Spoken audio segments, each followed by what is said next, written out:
ඔය වැවක් ළඟ ගිහිල්ලා බලාගෙන ඉන්න උකුස්සෝ කොක්කෝ දියකාවෝ කොච්චර මාළු ගොදුරු කනවද? මේ කනවා මේ තප්පරෙන් කර්මද තේජෝ ධාතුව.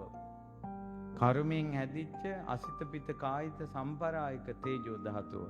කන බොන දිරන තේජෝ ධාතුව උග්‍රයි. මේ කෑවා සුදු පාට වතුරක් වගේ දිය වෙලා වැටෙනවා.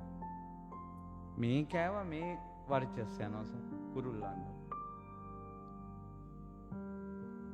අර කපුටන්ගේ බඩගින්දර නෙවෙන්නේ ඔය ගිතෙල් දාපු තිරයක්වත් කෑවොත් අර තිරේ දිරවන්න නැතුව බඩේ ටික වෙලාවක් තියෙනවනේ. තිර කෑලි. ඒ කියන්නේ බලු කපුටු දාණයට කපුටු දාන්න තිර දානවා. එච්චර ගින්දරක්. කිඹුලා මැටි ගුලි ගිලිනවා කියනවා ගින්දරට බඩගින්නට. කපුටෝ ගල් කැට ගිලිනවා කියනවා බඩගින්නට. එච්චර සාපිපාසාවකින් තමයි මේ සත්තු සිව්පව ඉන්නේ. පුදුම බයකින්. බල්ලෙකුට බත් ටිකක් දාන්නකො බලන්න තව බල්ලෙක් එල්ල බුරනවා. සැනසිල්ලේ බලු රංචුවක් මැද බත් කන්න බෑ බල්ලෙකුට.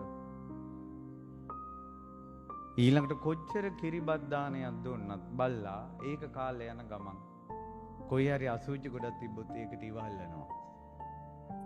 තිරිසන් ලෝකේ තියෙන මහා දුකක්. ඔබගේ අතපය වේදනාවලට කොච්චර ඔබ බෙහෙත් ගන්නවද? ඔය හැම ලෙඩක්ම ඔය සත්තු සිව්පවන්න තියෙනවනේ. උන්ට මොන බෙහෙත්ද? කොච්චර වේදනාවකින් ඉන්නව ඇතිද? බුදු කෙනෙක් ලෝකේ පහළ වුණ කාලෙට තිරිසන් ලෝකෙ ඉපදිලා හිටියොත් ඔය දුකම විඳ විඳ ඉන්නවා. ඊතර වීමක් නැහැ. ඒක අක්ෂණයක් ක්ෂණ සම්පත්තිය නෙවෙයි ඒක.